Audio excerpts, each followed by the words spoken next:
Bom dia, amigos. Bom dia. Segunda-feira de manhã, 5h15 aproximadamente. Vamos comentar hoje a respeito da rodada final da Copa Espírito Santo. As duas partidas que fecham essa fase, que serão realizadas nesses finais de semana, mas, se eu não me engano, quarta-feira haverá uma partida também relacionada a essa semifinal. Primeiro nós vamos falar do confronto entre Serra e Real Noroeste. Essa partida, a princípio, está marcada para sábado, lá em Águia Branca, às 15 horas da tarde. A princípio, porque aqui no Espírito Santo as datas e horários eles são simplesmente uma incógnita, né? O torcedor ele só sabe definitivamente o local da partida e o horário da partida faltando 48 horas para iniciar. Então, infelizmente é assim, a nossa federação não consegue se organizar.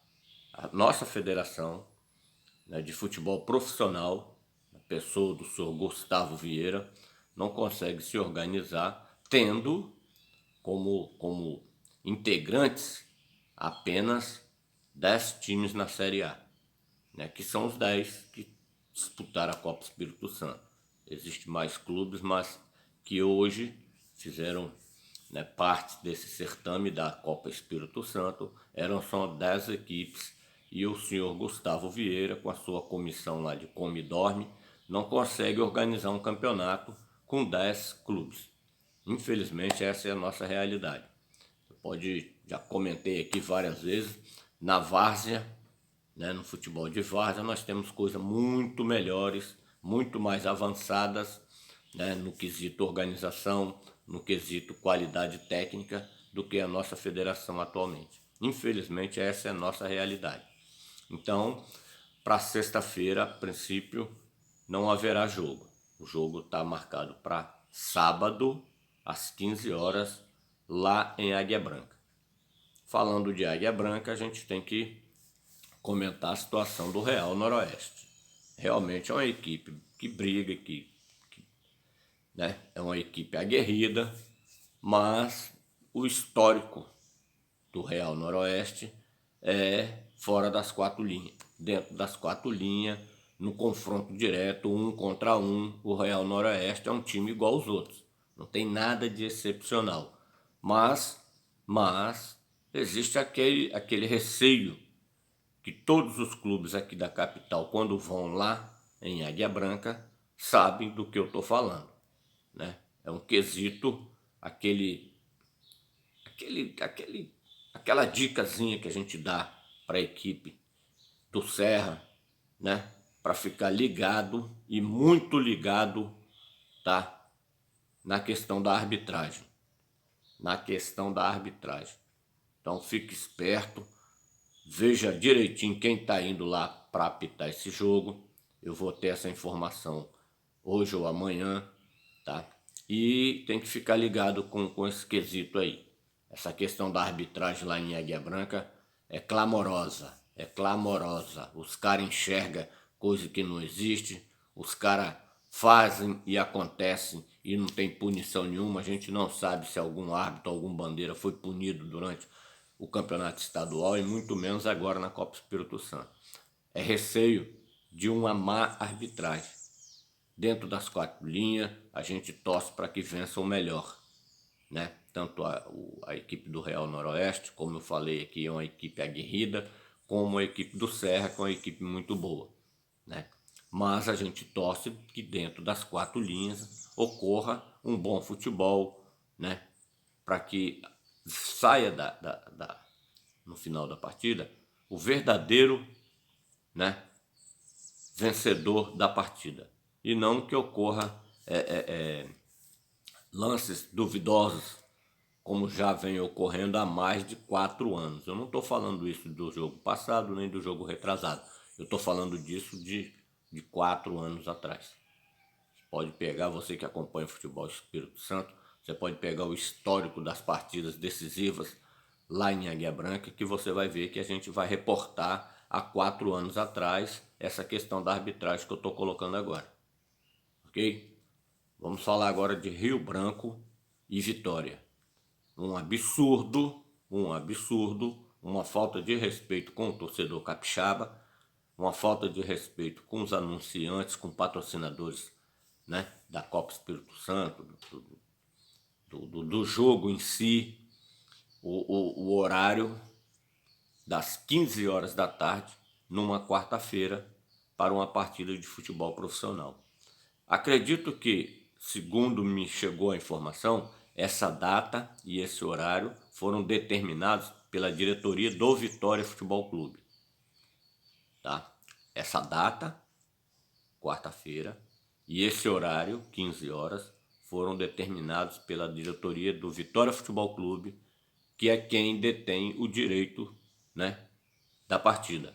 A partida é do Vitória.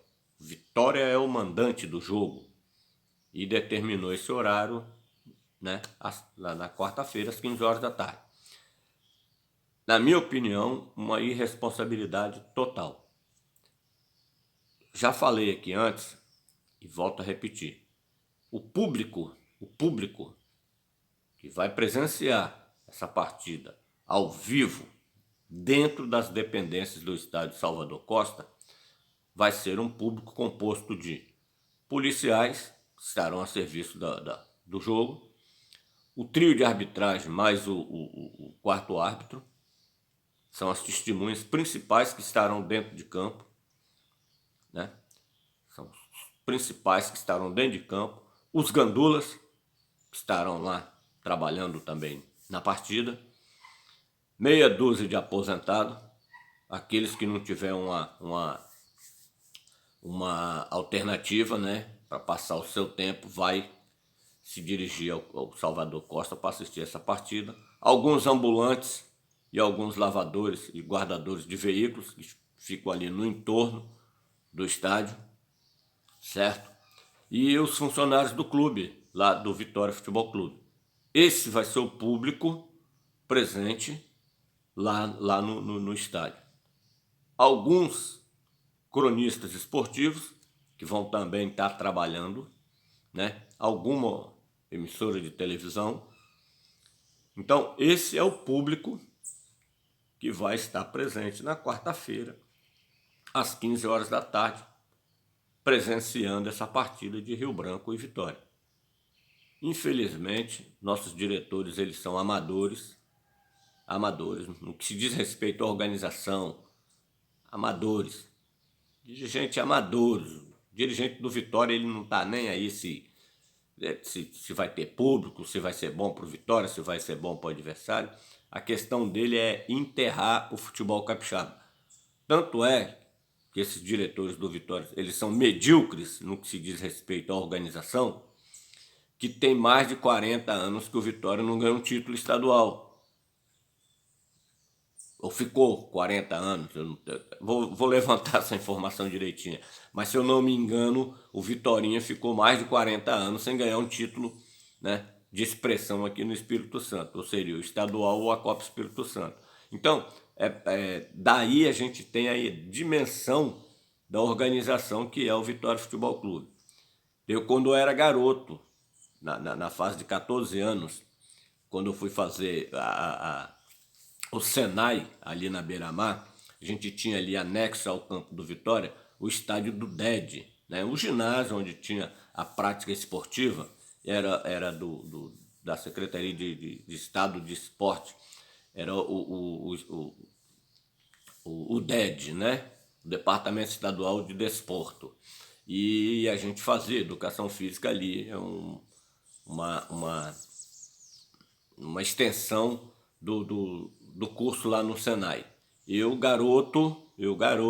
já conhecia o estádio do Vitória Futebol Clube, treinei no Vitória Futebol Clube na várzea, né? No sub-14, sub-15, naquela época era infanto-juvenil. Eu cheguei a treinar no Vitória, né? Tive o prazer de vestir aquela camisa, mas desde aquela época até hoje o Vitória é o mesmo.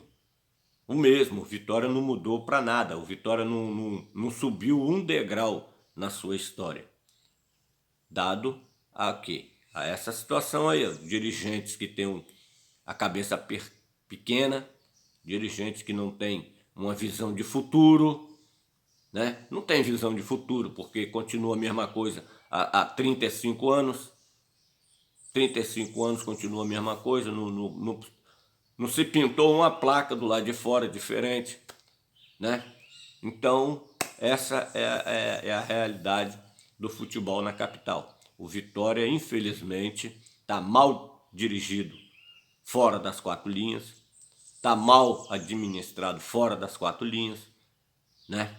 Porque a gente nota essa situação que a gente está vendo aí, verdadeiramente um absurdo. Quarta-feira da tarde, um dia produtivo, né? Um dia útil, e o dirigente do Vitória marca uma partida de futebol, né? Decisiva, há de se frisar, uma partida de futebol decisiva para 15 horas da tarde. Então, é por isso que o nosso futebol está aonde está. Por causa de dirigentes assim que o nosso futebol está desse tamanho, do tamanho da visão desse próprio dirigente, né? De colocar uma partida a esse horário numa quarta-feira. Alternativas? Tem várias. Tem várias alternativas. Ah, não dá para jogar porque tem mais tarde, porque tem o confronto com jogos na televisão. Beleza. Na sexta-feira, às 20 horas, não dá para jogar porque tem a despesa da energia elétrica. Beleza. No sábado tem concorrência com a Copa Sub-17 FIFA. Entendido? No domingo, a questão do 10h30 da manhã não dá para jogar porque a PM disse que não tem contingente para atender ao jogo do Vitória, ao Enem e à Copa FIFA de futebol sub-17. Entendido? Então vão adiar essa partida para o final de novembro, para depois da Copa. E aí? Para a primeira semana de dezembro. O que os senhores me dizem? Tem mais tempo para preparar as equipes, né? Tem mais tempo para recuperar quem está com problema de contusão, tem mais tempo para treinar, tem mais tempo para conseguir patrocínio para semifinais, tem mais tempo para tudo. É só a cabeça dos dirigentes do futebol capixaba que não enxergam isso. Infelizmente, essa a nossa realidade. Nós não temos que depender disso. Nós não temos que depender de uma data FIFA. Nós não temos que depender da polícia militar. Nós não temos que depender de um ou outro órgão. Nós temos que ter uma visão ampla de como se faz futebol, de como se organiza as competições. Se o senhor Gustavo Vieira, que na minha opinião caiu de paraquedas na federação, um cara que nunca chutou uma bola, não sabe nem quantos lados tem uma bola, né? Se perguntar ao senhor Gustavo Vieira por que a bola é redonda, ele não vai saber responder, porque ele não é do meio, ele não conhece futebol, ele nunca jogou futebol, né?